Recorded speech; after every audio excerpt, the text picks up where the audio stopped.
వైఎస్ఆర్ కడప జిల్లా బద్వేల్ పట్టణంలో హనుమాన్ జయంతి పురస్కరించుకుని బద్వేల్ నియోజకవర్గ రెవెన్యూ డివిజనల్ అధికారి చంద్రమోహన్ ఆధ్వర్యంలో వారి కార్యాలయంలో మంగళవారం పీస్ కమిటీ సమావేశం నిర్వహించారు. ఈ సమావేశంలో హిందూ ముస్లిం మత పెద్దలు నాయకులు పాల్గొన్నారు. ఈ సందర్భంగా ఆర్డీఓ చంద్రమోహన్ మాట్లాడారు. బద్వేల్ పట్టణం మాత సమరస్యానికి నిలయం. ఈ సంప్రదాయాన్ని ఇలాగే ఎల్లప్పుడూ కొనసాగించాలని ఆయన కోరారు.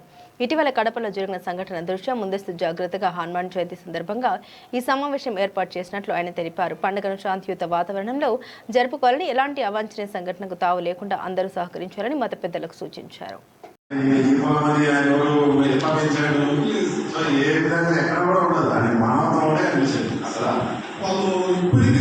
ఒకరికొకరు సహకరించుకుంటూ ఒకరి అభిప్రాయాలను ఒకరు గౌరవిస్తూ చాలా ప్రశాంతంగా స్వతంత్రంతో ఉంటే అందరూ కూడా ఆనందపడతారు.